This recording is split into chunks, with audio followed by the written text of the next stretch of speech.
नमस्कार मैत्रिणींनो, तर माझ्या यूट्यूब चॅनलमध्ये छोट्या ब्लॉगमध्ये सगळ्यांचे स्वागत आहे। तर आम्ही जात आहोत अधिक मासानिमित्त पुरुषोत्तमपुरी। त्याचे खूप महत्त्व आहे धोंडे महात्म्यामध्ये, तुम्ही बघू शकता लाईव्हमध्ये।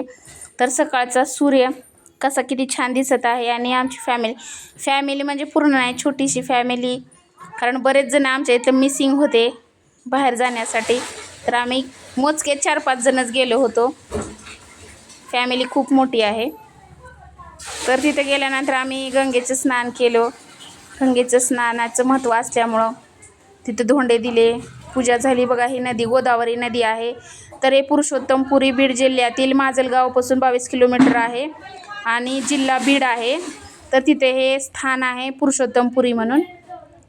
तर तिथं गोदावरी नदी आहे आणि त्याच्याजवळच मंदिर आहे पुरुषोत्तमाचं।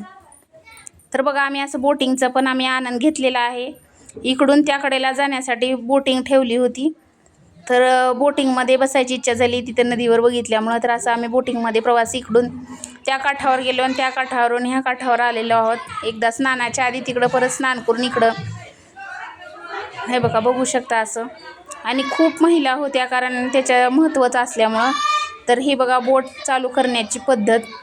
तर हे मामा अशी बोटिंग चालू करत होते तिथून। तर हे पण थोडंसं घ्यावं म्हणलं, म्हणजे कसं स्टार्ट करते ते म्हणून।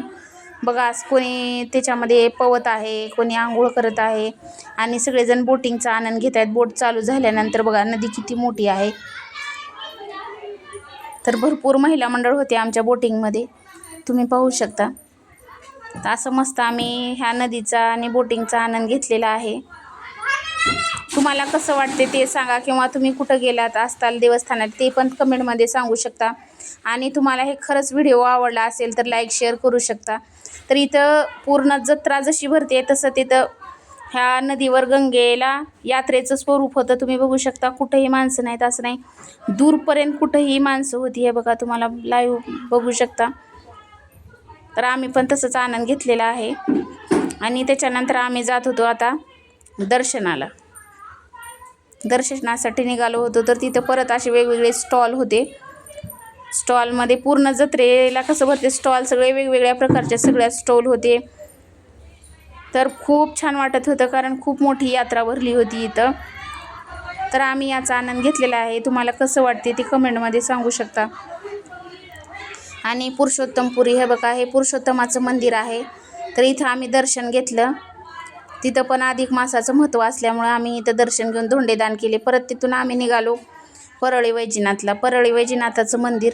तर तिथं हे कोरीव काम बघून खूप छान वाटलं, कारण की हे खूप जुनं मंदिर आहे, पण कुठलं तरी कोरीव काम कसं आहे बघा, किती छान आहे, अजून काहीच झालेलं नाही। खूप सुंदर असं मंदिर आहे इथं।